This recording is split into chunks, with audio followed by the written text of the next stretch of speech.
Welcome to the Everyone's a Critic 1993 podcast. I am professional film critic Sean Patrick. With me is Amy. Hi. And MJ. Hello. You can find us on wherever you find the Everyone's a Critic social media because Amy still hasn't done anything. Because I'm a loser. I think we all can agree. I think trying to start a social media accounts on a T-Mobile flip phone, I don't think they have that. I don't think they have it on a flip phone. I think you're right. No, they only have. It's better than when you were trying to set it up with the numbers on the keypad. That was that was a dark week. Oh, I thought we all forgot about that.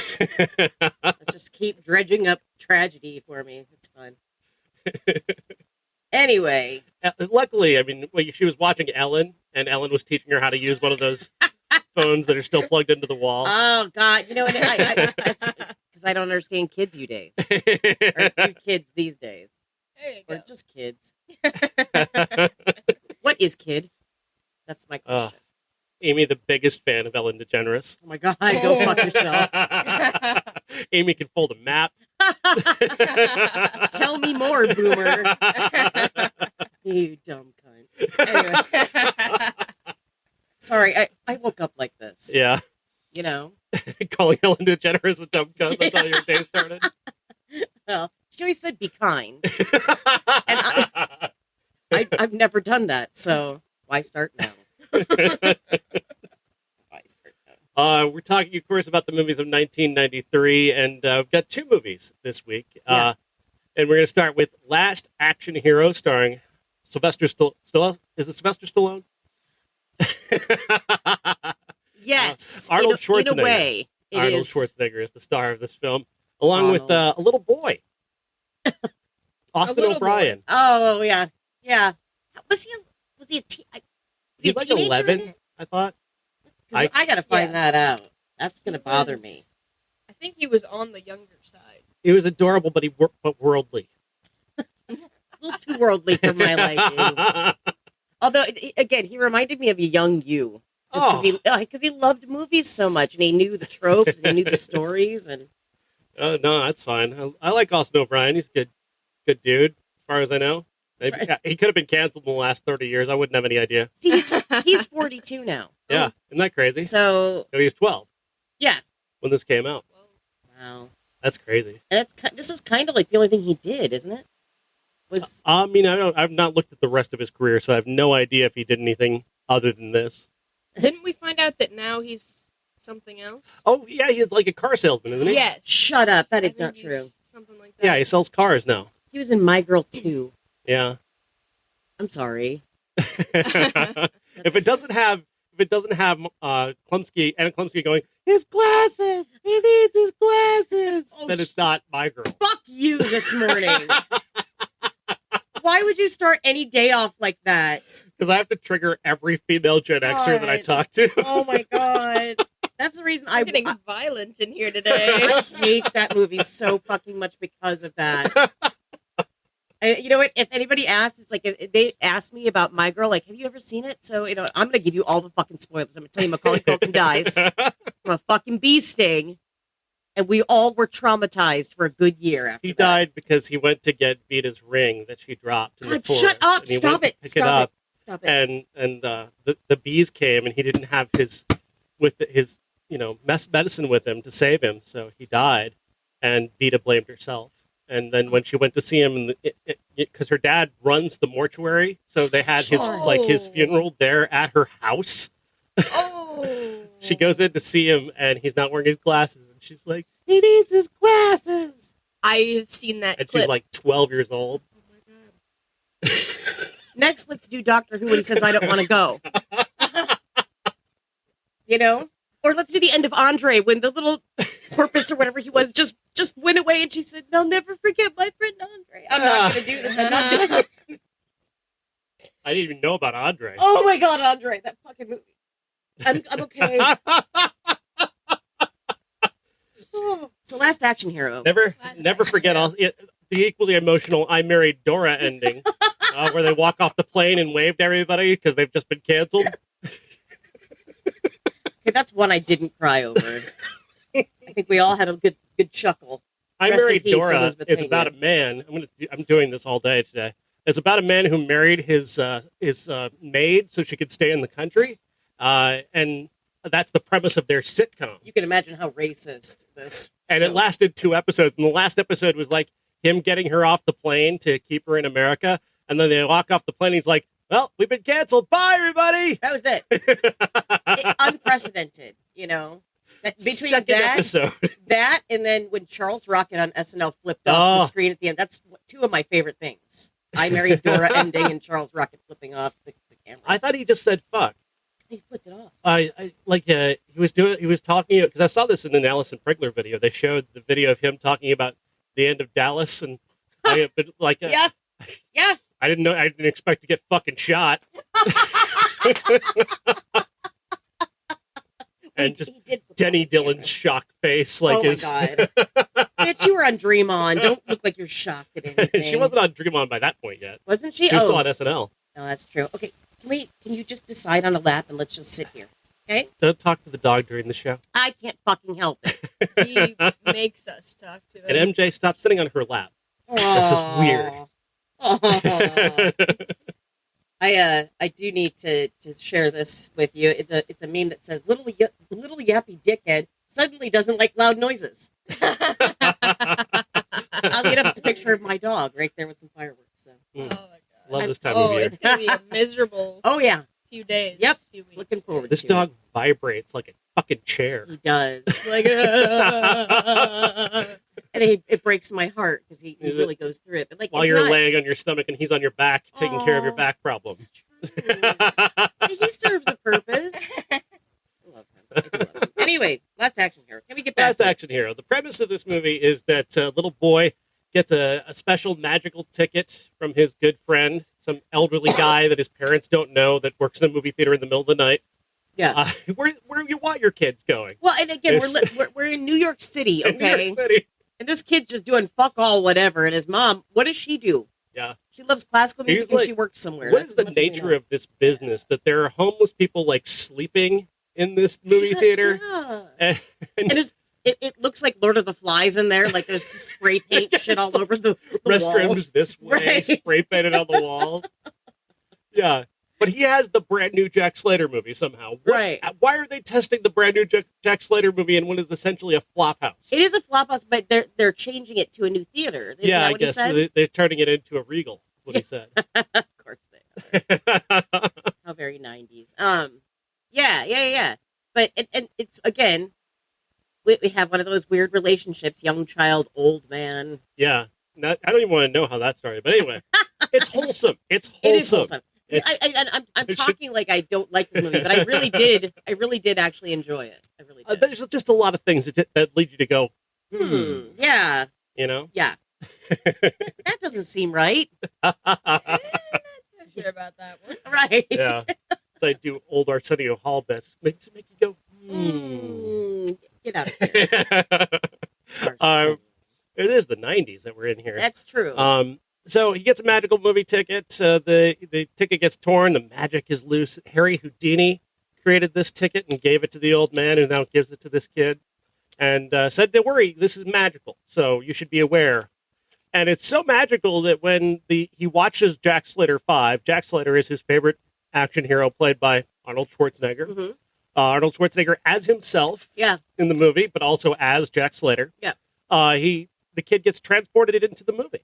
He is brought inside of Jack Slater 5, drops right in the back of his car just as he's in the middle of a car chase. He's shooting at bad guys, and here's Danny Madigan in his back seat. Can we just give an appreciation nod to Arnold Schwarzenegger? Well, Jack Slater's driving ability. Every time he was cutting everybody off left and right. Cars just exploding just because they're cars, I guess. And he's just having casual conversation with this kid. I loved that. I did love that bit. I guess this was intended when it was thought of to be a parody of Arnold Schwarzenegger movies. Right. When they conceived this, right, they were going to make fun of the tropes of Arnold Schwarzenegger movies, and then they hired Arnold Schwarzenegger and okay, that's out now. Yeah, right. We have to make this about Mel Gibson. So this is now a Lethal Weapon, Jean-Claude Van Damme cop movie parodies. Right. Stallone goes in. They go in for Stallone and Cobra. That kind of stuff. Yeah. But, I mean, once it starts getting really meta is when it really starts to fuck with your head, too. And this movie does. There's certain points. And all the celebrity cameos, holy shit, we saw so many people in there. But Danny DeVito as a cat. As a cat. As a fucking cat. As a cat. There's a cartoon cat in this universe. He's brilliant, though. And he only has like 2 scenes, and that's it. He's the best cop I've ever known. I don't ever want you to do that again. No, just no. No. I'm going to do the other voice the entire time. Oh, God, Sean. Or is that Kevin Nealon on SNL? That could be, yeah. I'm going to pump you up. Love referring to things and just watching MJ's face going, what? I know. What? I love timely references. Who's Arsenio Hall? I know. Look, if you're not going to do your homework on how old we are and pop culture references, get the fuck out of here. We don't want to. Well, I only have you guys to learn from. If I try to learn it from my dad, you guys probably wouldn't like me very much. Nothing that Larry the Cable Guy references, just non-stop. We Oh my tried God. to steal you when you were a child, so you didn't have to go through that. We tried. What? Oh my God. My mom bought my dad a Larry the Cable Guy bag of chips. That's a thing. Mm-hmm. At a certain point, doesn't the reference just have to die like a natural death? That's shut. The lamp I don't is think still it ever in the garage. It will never end. It will never end. My brother is a man who still says "get her done" to Yep. this day. To this day. He calls MJ Little Larry Yes. to this day. But to be fair, I did call myself that first. I did not know that it was Larry. I did not know that he meant Larry the Cable Guy. But I said Little Larry wants a fax machine. Oh, you did say that, which was adorable. Yeah. Did you really want not realizing that I you hadn't learned about your own father at that point, that he would take that and keep it for the next 20 years. Right. No. Yeah. He's kind of ruined our life, if you think about it. He calls me Larry. He calls me Zazzles, like, the cat, one of the cats from Big Bang Theory. Mm. Oh, Yeah, that's one of his favorites. Mm-hmm. That one I don't mind as much as some of the other ones. Jesus Christ. Anyway. Last action hero. Last action hero. Wait, pause. I did look this up. Okay. Larry the Cable Guy, tater salad chips. These ones were, I think, barbecue rib flavored. I'm cocking my gun. Because, well, I mean, that's what people like no him wonder love, he needs right? all that Prilosec.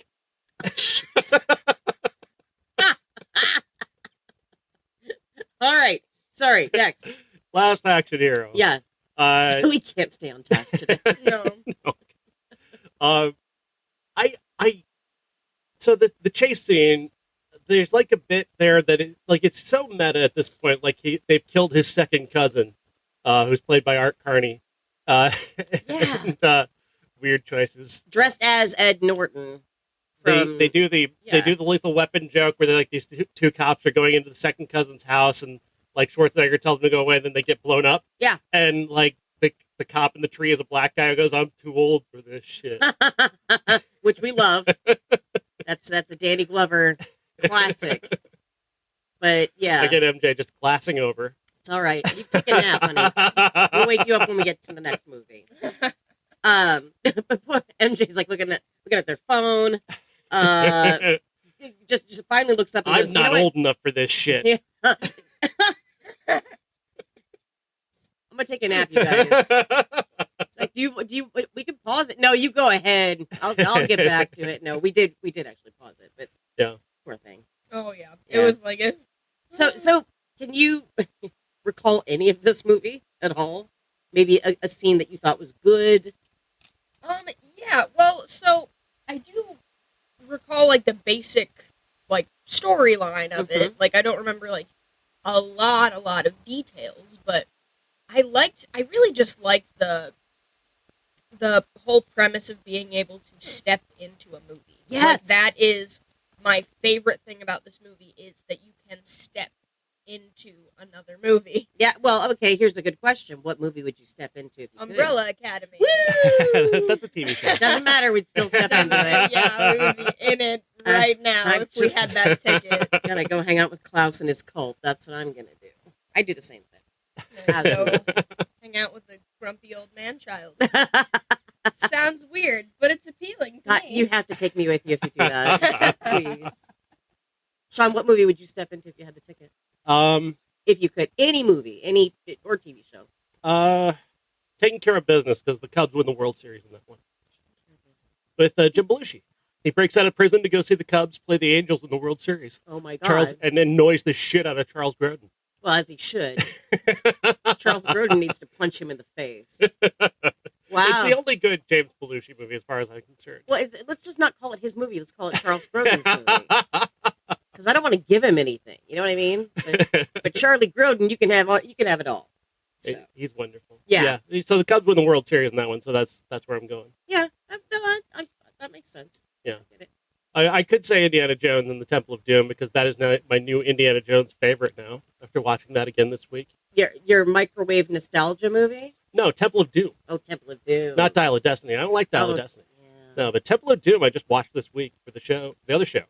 And I like Temple of Doom more than Raiders. I would probably say the same thing, actually. Really? I love Temple of Doom. Yeah. That's got small fry in it.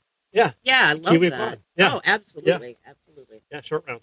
Short round. That's small fry. Small fry. I'm small fry. Nothing small about me. So MJ, Harrison Ford, Indiana Jones. So Last Action Hero. Yeah.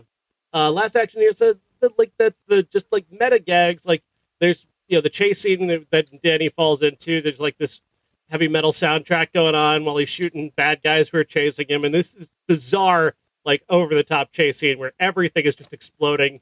Anytime something like a car touches another car, it explodes. It's pretty like cool though. he shoots like the guys shoot a car and it explodes. Like a fucking ice cream truck explodes and like an ice cream cone goes into the back of a guy's head, killing him.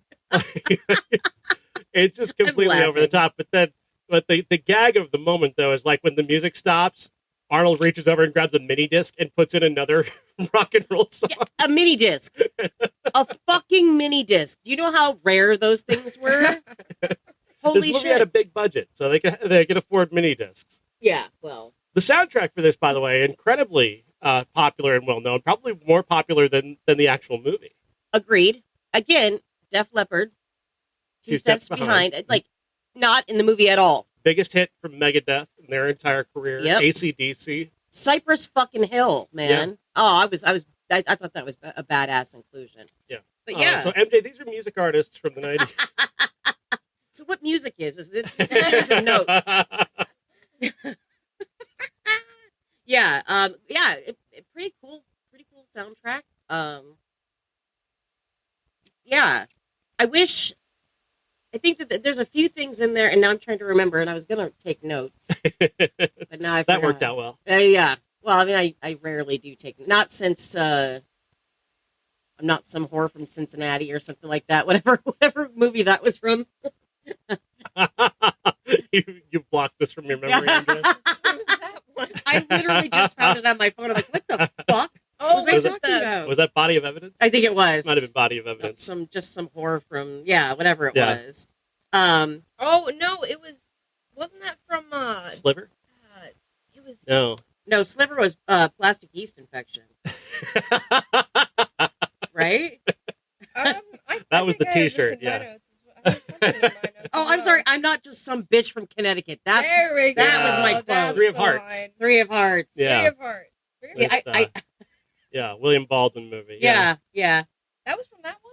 Could be. Well, I mean, Yeah, the sister was talking to Sherilyn Fenn in the basement that's right. of her apartment. Yes. Yeah. Okay. Don't Okay. forget, from the Marissa Tomei movie, you are like wet sand in my underwear. Yes. There were some good ones Oh, on there. yeah. Which one? He looks like a tuna over there.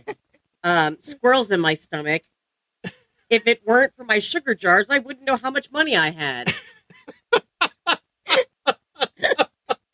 What's your dog's name? I don't know. He never told me. Yes.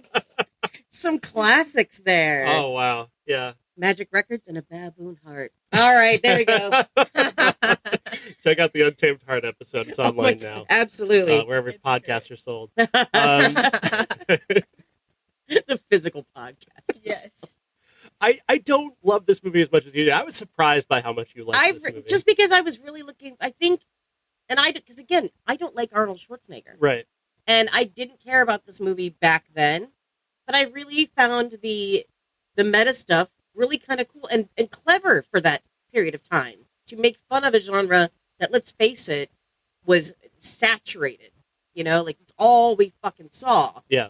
And it was very tiresome. We didn't have cool Marvel movies back then. I guess, but at the same time, though, we just watched Loaded Weapon Yeah, you're right. like 2 months ago, and that movie is way better at this. You're right. You are right. Oh, And that movie is, nobody talks about Loaded Weapon ever, but that movie is so much funnier Yeah. than Oh. anything in this. Yeah. And all the meta humor that, because I don't think Arnold Schwarzenegger understands the jokes. I think he's delivering the jokes. It's I like don't think he quite understands why they're funny. because English is his second language. he learned the script phonetically. So I mean, He's yeah. good. Don't get me wrong. He's a very naturally charismatic man. Right. There's no right. doubt about that. But I don't know if necessarily meta humor is his thing. Yeah. I still thought it was Like, he a good can movie. perform the joke. He just doesn't understand the joke fully. Like Honestly, that kind of sounds like Joey from Friends, where he's always just like, he goes this whole monologue and Joe and Ross is like, did you understand any of that? No, I was thinking about monster trucks. That's true. That's very true. Or I was going to cite Love on a Leash, where this director, I forget her name now. Her English was not her first language. Right, so she had the script. She had it like directly translated, but like when you translate to English, it sounds really, really choppy. Yeah. That's kind of Arnold's delivery in this. Kind of, isn't it? yeah. And no one ever references Love on a Leash, so you're welcome. Shout out again to Alison Pregler. She Oh, just did a video on it. It's fucking Absolutely. And, hilarious. and Danny did one too. Yeah. Yeah. Yep. Danny Gonzalez, yeah. Good times. Oh, good stuff. Yeah. That's fun. Check out Love on a Leash. Before you check out Last Action. No, Yeah, you, well, I like mean, I said, you like this movie. I thought it was John cute. McTiernan directed. Yes. There's like 17 screenwriters, which you could feel that throughout the entire film Yeah, I as well. suppose you could. Yeah. Like, this started off as the idea, like I said, it began as a parody of Schwarzenegger movies with 2 writers. Then they brought in 2 more writers to change it once they hired Schwarzenegger, including Shane Black. Shane Black's incredibly talented and very funny guy who really made a better version of this movie with Kiss Kiss Bang Bang. Yes. Which has a You similar... need to see that. Not, You'd love not that. the same, because like it doesn't have the magic of this movie, but like it has like commentaries on the action Yes.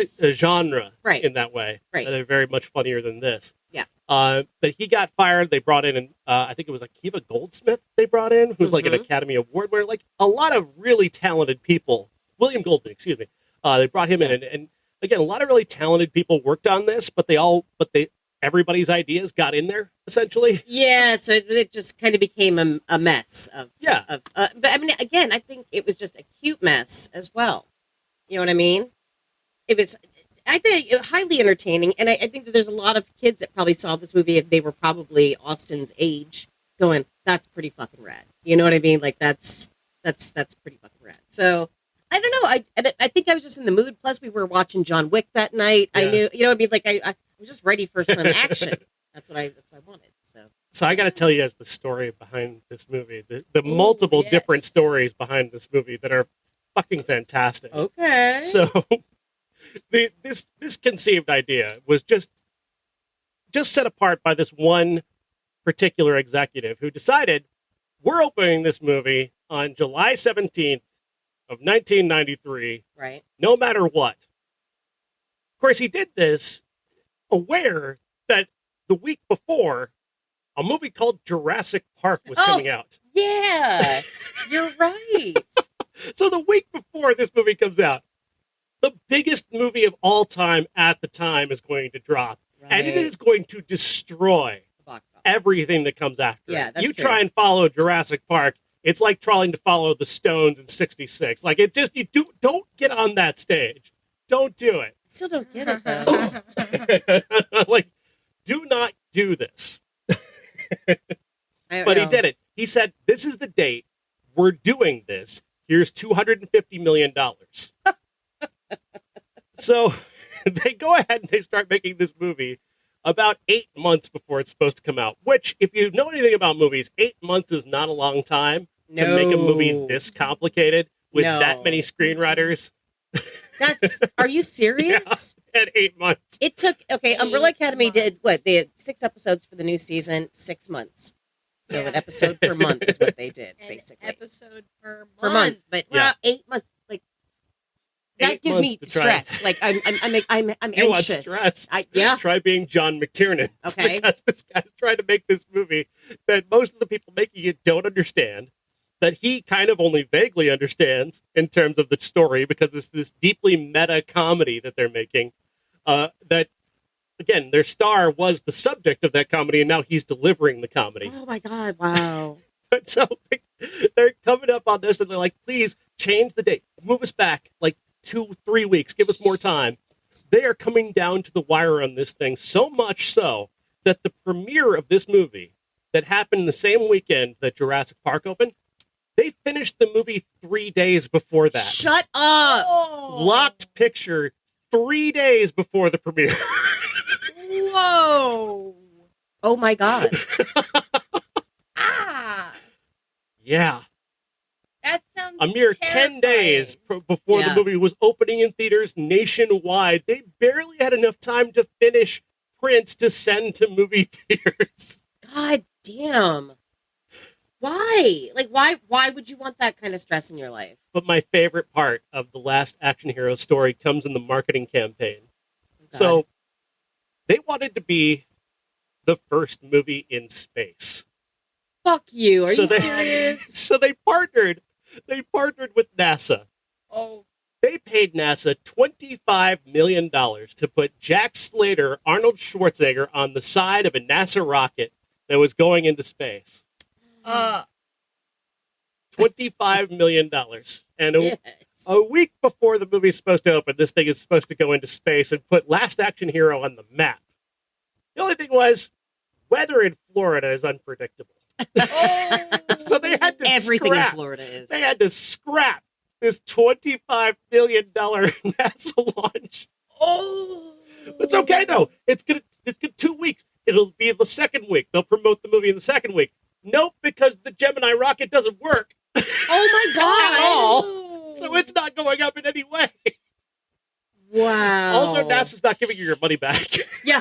Fuck you. Whoa. Holy shit. Ah. Yeah. Wow. Ah.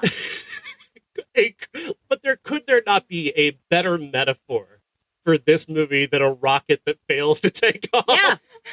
A super expensive rocket that fails to take off is like the ultimate metaphor for this movie. So ultimately, okay, I guess that's the question because I didn't realize it. Right. Was this ultimately a flop then? Yes, it was. Wow, I didn't remember that. It did break even in the end once the home video ancillaries were done. Yeah. Like they broke even on it, but yeah, they expected to make 3 times that $250 million. Well, budget. yeah. Yeah. Good You know, and God. Jurassic Park made over $1 billion adjusted grosses. You know, and this don't movie barely topped 100. I feel like I am just such a dumb ass because I don't care about Jurassic Park at Yeah. all. And like I thought that there was some sweetness to this movie, Last Action Hero, that Well, now that it's even more of an underdog, I imagine you love it even more. well, that I do. I'm so counterculture. It's like, you know, for me, it's like if you like it, I hate it. If I like it, I want you to not know about it. Oh, you're a fan of Slippery When Wet? Well, what about New Jersey? Okay. Yeah, right, exactly. The unsung hero of albums, New Jersey by Bon Jovi. Nobody talks about that, but you know who does? Me. Yeah. I don't have a really cool deep cut reference, so I just went with the one I knew. I was trying to think, like, what was the album R.E.M. did right after? Right after. Right after they got big in like 90? Oh. Yeah. No, like, because I mean, It was like Automatic or something? no, out of time was Losing My Religion. Yeah. Before that was Green. After that was Automatic. Yeah. But for me, it's like, if you're going to say, oh, I like REM too, and they did this when I was in high school, because, I mean, especially at the period of time, they're like, I love their album Losing My Religion. I'm like, that's off the album Out of Time. And if you've never heard of any albums before that, then don't have a conversation with me. Like, Don't talk to me if you haven't listened to Document. If you've 15 never heard times. Life's Rich Pageant, then you don't fucking deserve to talk to me about music. Like, that was me. That was me all through high school. Fuck you. You go listen to your Mariah Careys. I'm over here with my headphones listening to Robin Hitchcock. You go eat a bag of dicks. I suck. Like, you know? Anyway. Yeah. Anyway. Those are better records than That's the true. popular They ones. really are. Yeah. Just saying. And New Jersey is better than Slippery When Wet. So. Well, that's an opinion all your own. Because I would, if you don't like Keep the Faith, then I don't want to talk to you about Bon Jovi. Bad Medicine. Your love is like bad medicine. Bad medicine is what I need. Those are the lyrics. Actual lyrics. Those are And that's lyrics. I've Fucking heard that song poetry. before. Have you? Of course you have. I bet Kevin's played it before you. Maybe. Your dad played it? Yeah. Could've been. Yeah, he probably played just some really shitty. He plays all kinds of weird crap. He played a song called "Fucking Geckos." Oh, He yeah. literally just screamed "Fucking Geckos." Now that I actually kind of like. That's actually kind of funny. The entire time, and it was like 3 minutes of that, Wow. just over and over and over again. I don't even know where the hell he got that music from, but it was there. Yeah. He has, you know, again, when I worked for him at the bar and he would sneak in Baby Shark on the jukebox while he was driving by. Shut up. Shut up. Oh my god, people hated him. He would go into other people's bars, change Yeah. their jukeboxes on. He's such a dick. Anyway, Wait, last you can action do hero. that if you have. Oh yeah, well There's because like he's got the app on his Yeah. phone, so he can just throw a song on if he's within range. Wow. Yeah, yeah, I had no idea. Yeah. Oh That's, yeah. that's cruel. it is, especially when you work for him. And back then I didn't know how to veto it. Yeah. Like luckily I caught on eventually, but Wow. That's Yeah. the thing I didn't know about. well, he's a horrible. human MJ, being. tell us about your feelings for Last Action Hero. Well, I liked it. It was cute. I mean, I'm not a big fan of action movies. Mm-hmm. If it's gonna be action like, I want it to be superhero. Exactly. But it was cute. Like, I mean, it was a nice little. I love the premise, walking into a movie. But yeah, that was about my Your interest in it. yeah. See, the thing that bothers me about this movie is just some of the excessive stuff, some of the unnecessary stuff. I feel like there's a whole 20-minute segment about this guy, this dead character called Leo the Fart, and it's the dumbest joke in the history of I jokes. forgot about that. Oh, it really was. It was just So the whole premise is that this guy Leo the Fart is going to be laid to rest by some mob family, Mhm. and this other mob family led by Anthony Quinn is going to kill them all using some sort of gas. Anthony Quinn chewing scenery in this movie. It's just Good gnawing on Christ! it. Oh my God, Uh, that's funny. they've put a bomb inside the body of Leo the Fart, and they've done this only so that we can get to two jokes. Yeah. Leo the Fart is going to pass gas one last time, and the joke of Charles Dance arming the bomb by pulling his finger. These are the dumbest fucking jokes I've ever seen in my life. I know, but look was at my it. dad making this movie? Yeah. Was he actually like Your dad one was of at the the helm. writers? Your Just dad, a- your dad, you could he was a just- consultant. You could just hear a bunch of dads just high-fiving over these jokes. Literally. Like just how clever we are. The character's called Leo the Fart. He's going to pass gas. Do you really think that they thought they were clever? Oh, they did. I feel you like could they- sense the self-congratulatory bullshit going on. I just feel like if you were a 12-year-old boy, that's fucking hilarious. You know? And I was just going to say, like, you know, if I put myself into a 12-year-old boy and then I realized I shouldn't have said that out loud. Ah, See what I'm saying? Miranda sings. Oh! No, sorry. Toxic gossip train. That'll stay in my head forever now. Fucking cunt. Anyway, sorry. I We're on don't. the cunt board next to Ellen. MJ, make a note. I don't like to see anybody be canceled or anything like that. But I mean that kind of shit. Just stop. Just stop. Anyway, Last Action Hero overall, I think the general consensus is it's not great, but for what it was, and again, if you're a 12-year-old boy in 1993, you probably thought it was fucking amazing. And I think that's fine. I was 17, so it didn't quite hit with me. But I was also like a Jurassic Park guy too. Yeah. Well, I was 16. Yeah. And I didn't give a shit about Arnold Schwarzenegger. But I do want to reserve. Yeah. Terminator 2 was awesome. Terminator's So I mean, awesome. That movie is awesome. I'll give him that movie, but that's it. That's it. But I mean, I think that if you have a family, this is kind of a fun family film. Yeah. And Arnold had 2 of them, so yeah, I mean, exactly. Bazing! He had a full audience to satisfy. Shit. Womp womp. Sorry, Maria. Who's in this movie? Who's in this movie as well? Who just seems like she's so annoyed with him throughout the whole thing, which I thought was kind of interesting as well. Another meta joke nobody intended. It was portentous, I would say. Stop talking about Planet Hollywood. Oh my god. Oh my god, I forgot about Planet Hollywood. That's funny. Yeah. But are we ready to move into the second film? I guess. Because it's one of my fucking favorites. Sleepless in Seattle was released 30 years ago, the previous weekend from when we're talking. Starring Tom Hanks and Meg Ryan, in the story of a man whose wife has passed away, the wife played by Carrie Lowell in a couple of flashbacks from Law & Order. He was taking her hand to help her out of a car. Oh, don't do it! It was like magic. Oh, God! I love it so much. So much. Well, see, and the other thing is, there's a tie to this movie for me that it's very poignant in the fact that my mom and I saw this in the theater. It's such a memory. And then when it came out on VHS, she was the first one to buy it, and we'd watch it all the fucking time. And then it came out on DVD, so she had to go get that. And that and You've Got Mail were just 2 of her favorite all-time movies. So every time I watch it, I enjoy it through that lens. But I also, honestly, earnestly love this film. I think it's beautifully done. And I'm a Nora Ephron apologist. So, I mean, I just enjoyed it. Anyway.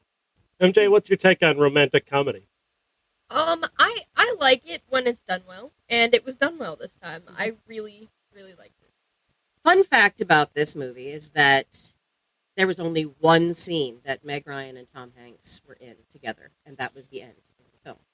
So even when there's a scene where she's being kind of stalkerish, which really didn't age well, I will say that in this movie, where she's like standing in the middle of the road and Tom Hanks sees her. Well, that was filmed 2 separate places, 2 separate days without both actors there. So I just thought that was so fascinating.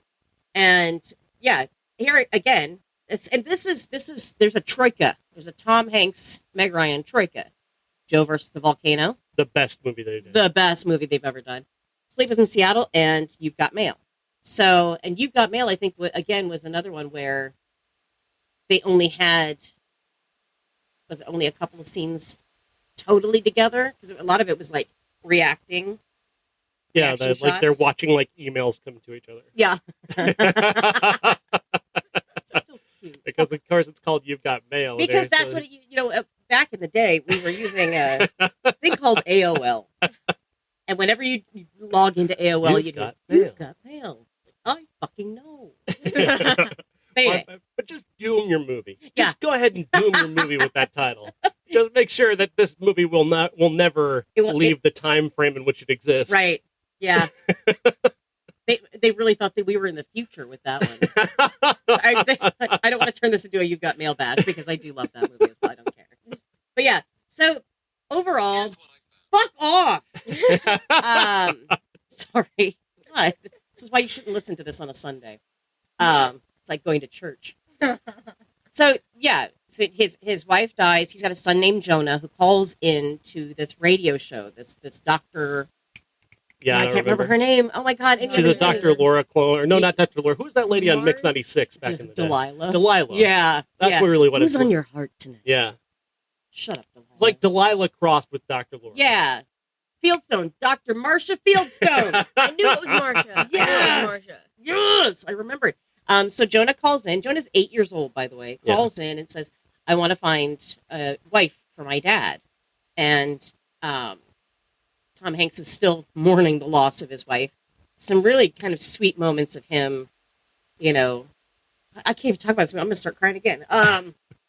Sweet moments of him, like, thinking back about his wife. But ultimately, that just stays throughout the film. Meg Ryan and her mayonnaise man.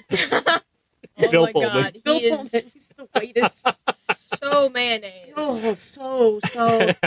And So incredibly beige. boring. Yeah, like Human if being. beige were, it's sentient beige. Yes. You know he loves Matchbox 20. He You know does. he loves Matchbox 20. Yeah. Well, I mean, and poor guy, you know, and he's got all these Yeah. fucking allergies. And again, I swear to God, he had celiac disease because the way he was talking about he can't have wheat and all that stuff. And I'm like, that's back before you could even diagnose it. That's cool.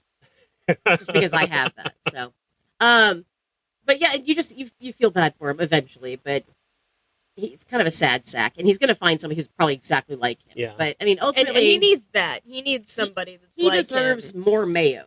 Yeah. He's going to end up with a BB Newworth Oh character. my God, he is Lilith. See, Lilith was played by Bebe Neuwirth on a show called Cheers. MJ, just to clear that up, and she was evil. So Meg Ryan, she's driving to this dinner with her family, and she hears this radio show, and is just enthralled. And you get, like, you know, even when she stops into that diner, and they're also listening, everybody's listening to this, which it seems kind of weird because I don't know about you, but like when I go into like a restaurant or something like that, and they're listening to like talk radio, Yeah. I want to leave. Like, give Yeah, me like- a Waffle House and play some old it's Michael fine. Jackson. That's fine. It's I weird. understand. Fuck your show, dude. That's what I'm saying. But I mean, I don't want to go into like, you know, McDonald's and listen to you. I think Dr. Marcia Fieldstone, being a combination of Delilah and Dr. Laura, probably plays music eventually. Yeah, well, yeah, and you know the kind of music that they play too. Celine Dion constantly on a loop. Yeah. On a loop. Who's on your heart tonight? God, I hate that line. Oh, just shut up, Delilah. But yeah, you're right. So Dr. Marcia Fieldstone, and she's very prying. This doctor again doesn't play like a major role, pushy, but I do like how she, again, that scene where, you know, Jonah gets his dad on the phone. Tom Hanks plays Sam, and then they're both on the phone. Then they both come and sit on the bench together, and they both have like, it's like, remember phones like that where but their cords were so long. we never had long cords like that. Just get him a cordless phone. It's 1993. You should have had a cordless phone. We had one in the 80s. We did. Oh, I miss our Cobra. You could barely push the buttons down on that thing. It was the size of your head, too, and you had to pull the antenna up. Oh, yeah. It was so cool when you went outside to talk on the phone. It's like, yeah, I'm outside Kids right now. today could never figure out how that works. Oh. Is that like Phoebe's old phone that Yes. she brought out? And Yes. she was like, this is my phone. This is your current cell phone. Yes. Yes. Yes. Simpler time. Oh. It was a simpler time. You kids will just never understand. Well, so Meg Ryan, thanks to the intervention of her friend Rosie O'Donnell, gets the idea that she's going to write a story about this, but really this is just her excuse to stalk. Yeah, basically. Again, I love this movie. Because they're destined to be together. But to the point that you made earlier, and again, shout out to Alison Pregler, she brought this up on Twitter. Today, actually, I think it was, somebody was asking her about kind of annoyingly about. She said she was watching MASH, and she said this hasn't aged well. Yeah. Well, she was watching the movie MASH. I don't know about the TV show. Yeah. But she said this hasn't aged well, and somebody asked her, "When does this go? When does this go too far? Like, what's the point of this doesn't age well?" And she pointed out very simply, it's like it didn't age well. Like, watch it yourself, assess it, think about why it doesn't age well, and decide how you feel about that. Why It's are people new. so It's called nuance. Yeah, but people are so afraid of critical thinking these days. Like, why are we afraid of that? Yeah. I don't get that. This whole this whole discourse about whether or not something has aged well or not, it's very funny, first of all, to watch something that is just like, you can't believe this exists, like Text or some shit like that. Yeah. Oh, or like it that shouldn't exist. anything Shit Ari like that. Gross from 1993. You let me down, Ari. You really let me down. Anything like that. It's funny to watch, just like, how does this exist? But also, like, just sometimes the things, it's very insightful. That's why we do this show. It's very insightful to look back 30 years and see things that people thought were acceptable, but truly they weren't acceptable then, but it was a mindset that people hadn't confronted yet. Yeah, because we were just like, well, that's okay. You know, I mean, We a live in a little light culture. racism here and there and that kind of thing. MJ's generation is like, no, you need to take a minute and think about what you did here. It's called accountability. It's just our called, parents didn't know about that. No, it's just called critical thinking. Like Yeah. you said, it's just taking a look at something. It's not saying this can never be a thing again. No one's saying Sleepless in Seattle is done because it features stalking. Right. Yeah. But you have to understand that there are people who are going to see this and be icked by it because of the stalker nature, because they've probably been through that. Yeah. And that's not to say that we have to make everything we have to be sensitive to every potential trigger. That's not the point. Yeah. But understanding that those could be a trigger for somebody and thinking about a way to present that in a way that doesn't do harm or is just thoughtful. Right. Just forcing you to think about something before you say it. Right. Yeah. That's why this film didn't age well, because of that. You know, that's exactly it. Didn't age well, but that doesn't mean that Sleepless in Seattle is done. Exactly. It just means that we're taking a look at that and going, this behavior is a little creepy. weird Yeah. and creepy. Yeah. And understandably, somebody could be bothered by that. Yeah. Okay, we said it. We've confronted it. Yeah. We're still okay with the movie. Right. Exactly. Because You have to decide for yourself now how you feel about it. Right. Well, and the whole thing, I mean, this movie, and I mentioned the word signs. This whole movie is about seeing the signs, like, oh, see, meant to be. You guys meant to be. And back then, as I still do now, I love signs that kind of point you in a direction.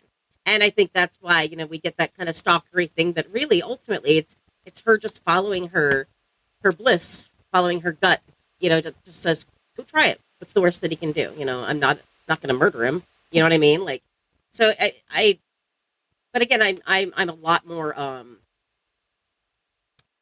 look, I went to Athens, Georgia in search of finding Peter Buck's house. Okay. So I've done that.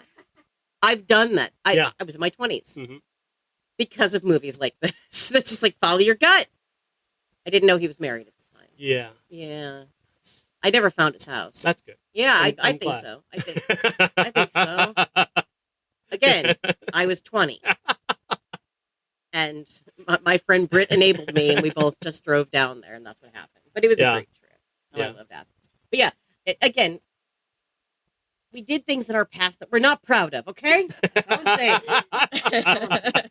And now you're married to Peter Buck. And now so it I'm makes married sense. to Peter Buck. So it's, yeah. Who knew? Never Don't know tell what little you- Robbie that. He'll get so upset. Oh, no. Oh, where is Little Robbie's in my room. Go get him. Fetch him. Fetch him. Oh, little Robbie. We can't do a podcast without little Robbie Sheehan here. Yeah. That would be... Chris, you only know that if you're buying the VHS of the podcast. That's true. You're never going to see him until I start recording it. It wasn't the normal day. He didn't know that we were. Oh, sorry, Robbie. There we go. There you are. He's ready. I like Sleepless in Seattle. I don't know if it's necessarily my favorite romantic comedy. Mhm. I'm not even sure I have a favorite romantic comedy off the top of my head that I can just go like that one. I don't know. I don't think Legally Blonde is necessarily a romantic comedy. I think it's just a comedy, so I wouldn't necessarily, because I don't think there's really many romantic elements of that. Yeah. Trying to think of like a romantic comedy that I absolutely love. Like, I hate Pretty Woman. I fucking hate it. You want to talk about a movie that does not Despise age that well? movie. It's fucking Pretty Woman. I Right really there. did those. I actually like Eat, Pray, Love. I think that's a good movie. So I do like things that Julia Roberts does, but like the the romantic whitest comedies woman. that she made, like Runaway Bride. Oh, for God. fuck's sake! It's fuck Gary that movie. Marshall. Fuck Yeah. you, Gary oh, Marshall. Gary Marshall. Fucking hi, Hack. Gary. You're As a I look hack, down at right. hell, because Gary Marshall is in fucking hell right now. Penny Marshall is in heaven, though. I swear to God, that I believe in the balance of the universe. Like, I do believe there's a balance to the universe. Yep. And that she was so incredibly talented that they had to give her a brother who was Satan himself. You are so angry at Gary Marshall. Well, you didn't see Valentine's Day, did you? You didn't see Mother's Day, did you? You didn't see New Year's Day, did you? I did. Oh, my God. No, fucking trash. I tried to avoid trauma, so, I mean... Fucking garbage movies.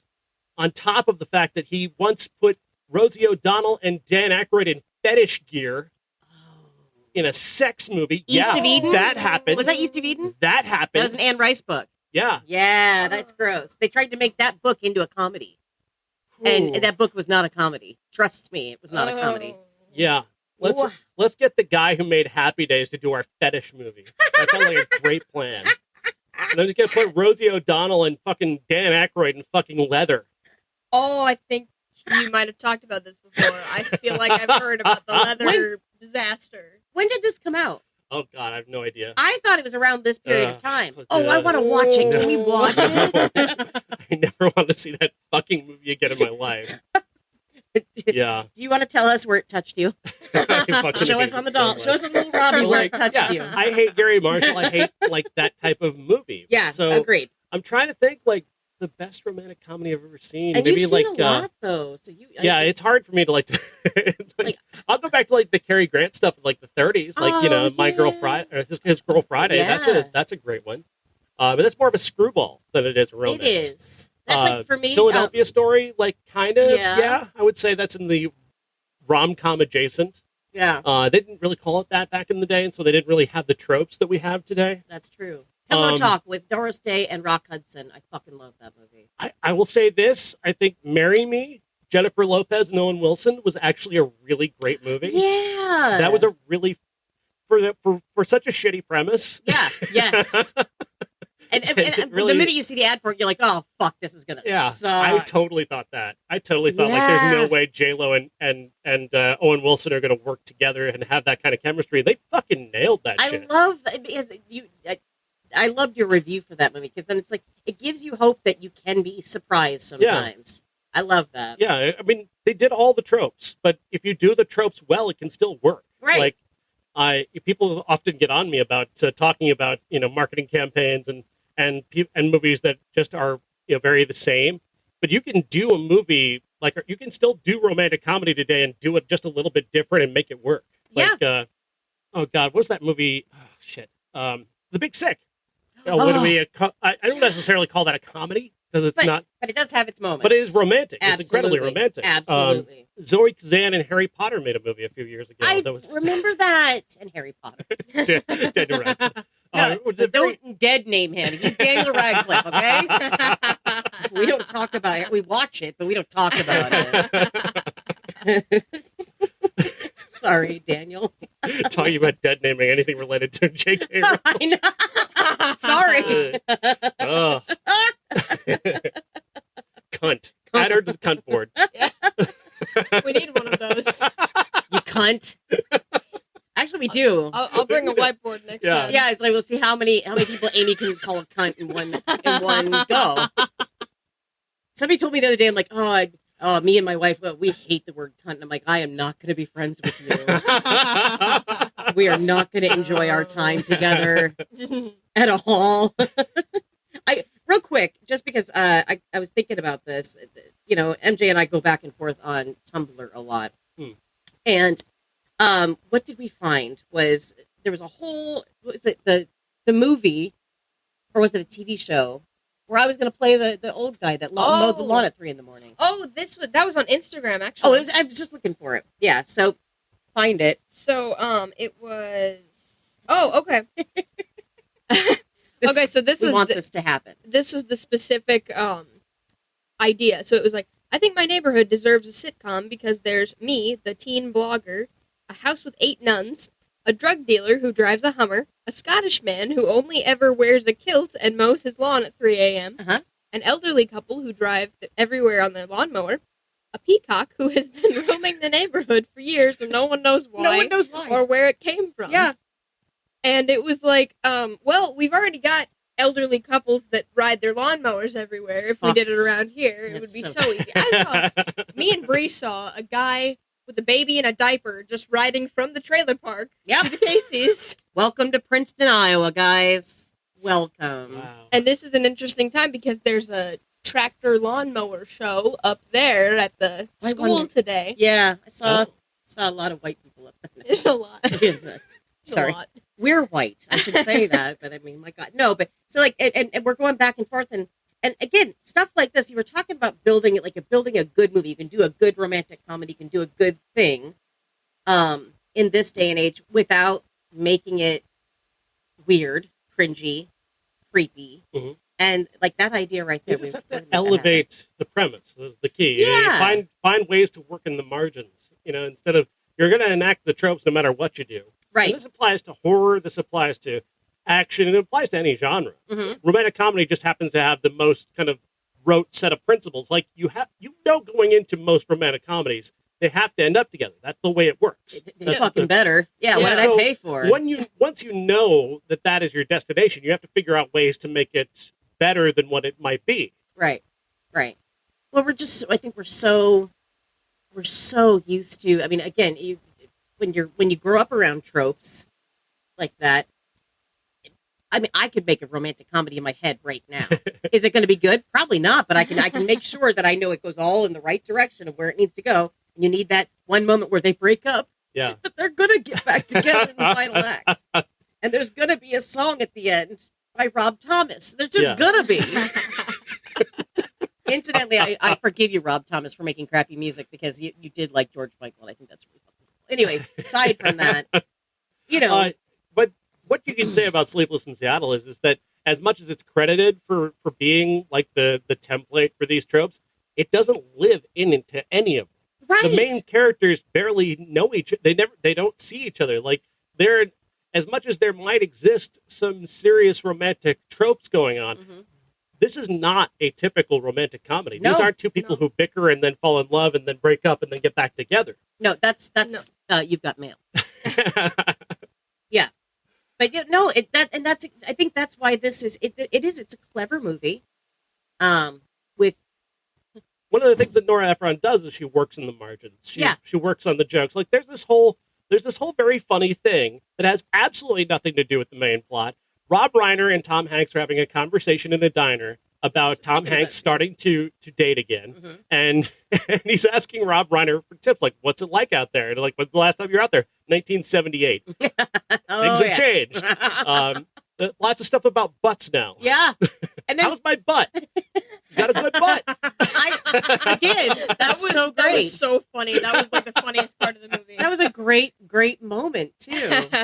Two men, secure in their own sexuality to be able to check each other's asses out. Why not? Why not? Yeah, I love that. The only that scene, because then they end up walking and they have lunch. Yeah. They're having clams. That grosses me out. I'm trying to think about it. Yeah. But again, we're in Seattle. They have a really good conversation there. But then when they pull away in the scene, it's terrible ADR. Oh yeah. Because their mouths weren't matching what they were saying. Yeah. That drove me nuts. Like that was one thing. I was like, oh, but okay. Nitpicking. We're nitpicking here, but I had to point that out because it's been on my brain ever since I noticed it. So have you seen a big plot point in this movie? Is An Affair to Remember? Have you seen Affair to Remember? One of the all-time greatest movies. Yes, I have. Well, again, Mom owned the VHS. How many times did we watch old movies with Mom? I probably saw that one 30 times, and she cried just like everybody else in this movie cried every time they described the movie. I was telling the story in my review of Sleepless in Seattle, which is up on Twitter at Podcast Sean. You can see it there. I was talking about how I didn't know I was learning about it, but I was learning about parasocial relationships and people's relationships to celebrities via my mother, because I saw her cry the day that Cary Grant died. She was supposed to go see his one-man show, which was in Davenport that night. 1986. In 1986, he died the day before at a hotel in Davenport, and she cried. Yeah. And it taught me something about how it is okay to feel things about celebrities in that way. It's not necessarily, it's not entirely unhealthy. It's just like it's a human thing to relate to another human being who's meant something to your life. And I know that people, again, this is another thing that like people don't like talking about when it comes to celebrities, but like celebrities in movies, they're a big part of your life. They shape you. If you've loved a movie, that person's art has had a deep and immense effect on you. Mm-hmm. There's nothing wrong with that. And identifying with that person. Now, it becomes unhealthy if you like start pursuing it like in real life as if it was a real relationship. Right. But most people, 99% of people, can delineate between what's real and what's not real. MJ loves Supernatural, but MJ is not going to Jensen Ackles' house and acting like they know each other. Right. No. It's like, and it's also though, like, a lot of people create the characters in their head rather than the actor because they see how they act in the character, and the character, a lot of the times the characters they play are different than their personalities. Absolutely. So it creates a whole new person, and when you like it's even a proven fact that when you lose someone on a TV show, it feels as real to your brain, like a loss, because you have like created you learn about someone, and when you learn about someone, you can care about them, because that's how you care about someone, is learning about them, and it's.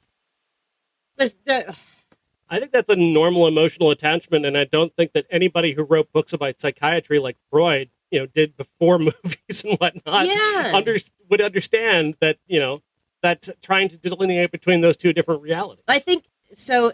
Doctor Who. Peter Capaldi's era, Bill Potts, one of my favorite companions, and only sadly had one season that pissed me off.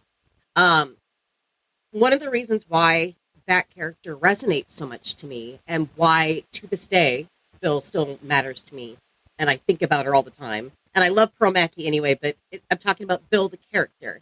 Her mom dies, so she misses her mom. My mom had just died at that point too, and it helps heal you when you watch somebody else kind of going through the same thing. Oh so that, yeah. Yes, that's like how I felt season 3 of Umbrella Academy, because everyone, it was finally the season where Elliot Page's character got to transition. Yes, right.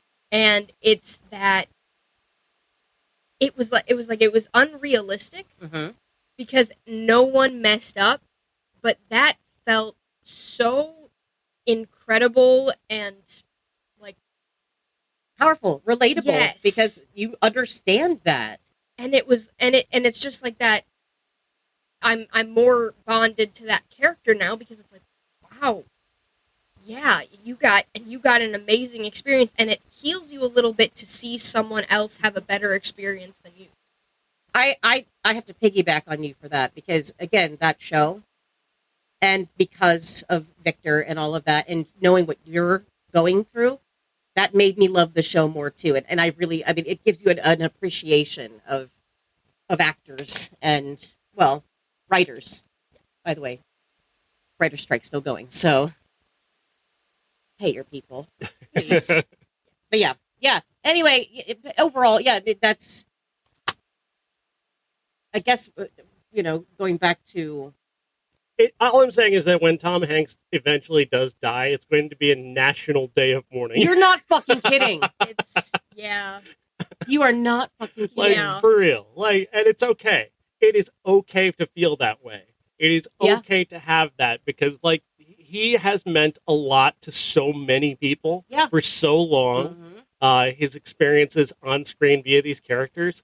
And, I know his wife's name. I know his children's name. We don't want to know Chet's name, but that's fine. Fuck you, Chet. But anyway, go ahead. I was just trying to explain Chet Hanks to somebody the other day. It's like, hey, can I put Chet on the cunt list? Because he is one. Sorry, Tom. Because you're Papa ancient, Tom. 1930s, cartoon in newspapers that was called, I believe, Goofus and Gallant. Yes. Whereas Goofus is this fuck up who fucks up everything and is a complete asshole. And then Gallant is this heroic character, and it's I've adopted that. It's so Goofus and Gallant with Chet Hanks and Colin Hanks, because his name isn't even Chet. No, is it? What is his name? I don't know what his real name is. Shut up. But he's a rapper. He thinks he is. He coined the phrase "hot boy summer." Fuck you. Oh, really? I like that he's listed as American actor and musician. What the fuck did he act in? I don't know. Tom have him in a movie just because I he don't felt know. bad? But it's like but the bottom Chester. line His is- name is Chester. Oh, it is. Okay. Yeah. Chester. Poor Rita Wilson. I mean, you have a baby with Tom Hanks, and this is what comes out. And clearly, we know Tom Hanks. This is all your fault, Exactly. Rita. I'm kidding. Actually, can we go? kidding. Yeah, shout out to Rita Wilson because Yeah. again, She's great in this movie, and and she gets the she gets gets the the- moment of explaining an affair to remember. yes, And Tom Hanks and Victor Garber immediately after that doing the Dirty Dozen. and do the whole tear thing. Yeah. 'Cause, Rita gets her Jim character gets Brown so. is a- Oh, Trini Lopez. I like that. Trini That was an excellent scene. Yeah. An excellent scene. And then again, I But kind then of like again, how there again, it goes Nora back over Ephron it. coloring in the margins, Right. Of a genre movie. Like Right. that is how you do it. And instead of making Rita a shrew, Mhm. okay, like they look back at her and she was like she was kind of pissed off at first, but instead she, you know what, you're right. Yeah. I know you guys are teasing me.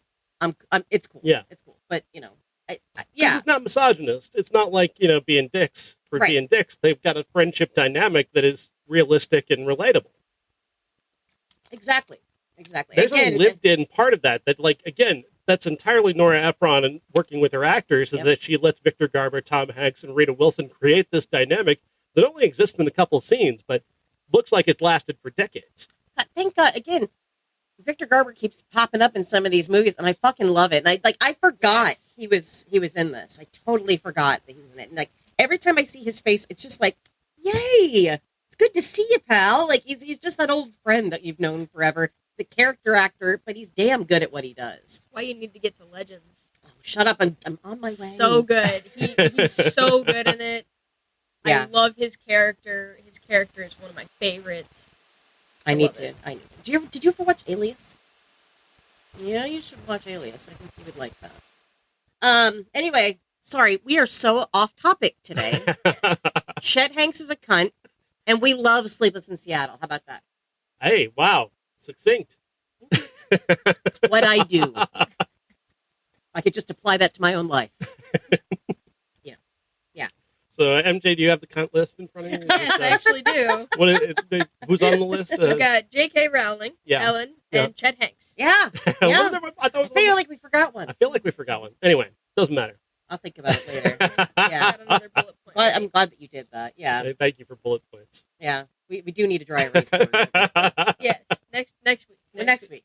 Yeah. Amy will update it on the Facebook page outside on the poll. Just hammer it like Martin Luther to the tree. I've always wanted to make that reference, and here we did it today.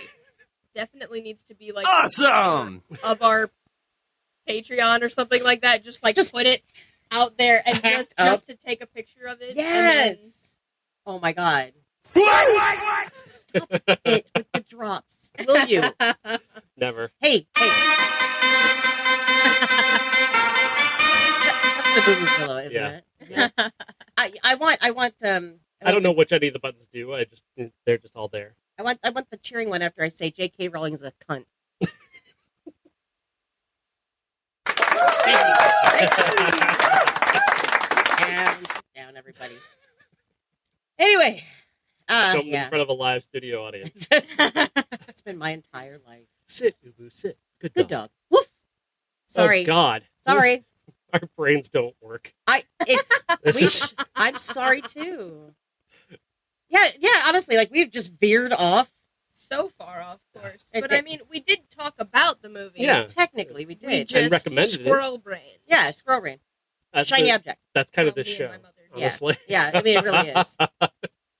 I hate thinking things out. Serious discourse about cancel culture, and then sit, Ubu, sit. Yeah. Referencing a production company from the 1980s.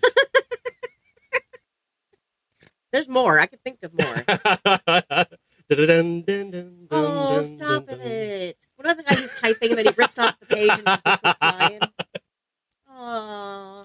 Little kitten that roars. Oh. That's so cute. It is. Shiny object. Yeah, because when you said kitten, I thought about the kitten version of Jurassic Park. still the only version I want to watch. With Jeff Goldblum, though. Like, I want him in it. Yeah. Wow. Kids are just hiding from it. Yeah. Giant cat. In the kitchen. Alice Pregler's got I keep referencing her. She's got a video called Jurassic Park, which is apparently Pickles as dinosaurs. Oh, that's hilarious. Jurassic Park. That's hilarious. Oh, I love that. Wait, Pickles are the dinosaurs or Pickles I think are the Pickles people? are the dinosaurs. Hang on. I feel like Pickles should be the people. Like VeggieTales? Like a VeggieTales version of Jurassic Park? Not Velasquez Park. Come on. Vlasic Park. Jurassic Park. I think that's what it's called. I only saw her video it's been a few years since I watched that one. Oh, I found it. Nope, maybe I didn't. Never mind. All right, the dog has stated that the day is over, so thank you, everybody, for being here. Yep. Amy, We tell listen to people the how they get the dog's video list. podcast. Oh, send it a self-addressed stamped envelope to 6969 69th Street, Pueblo, Colorado, 69696969.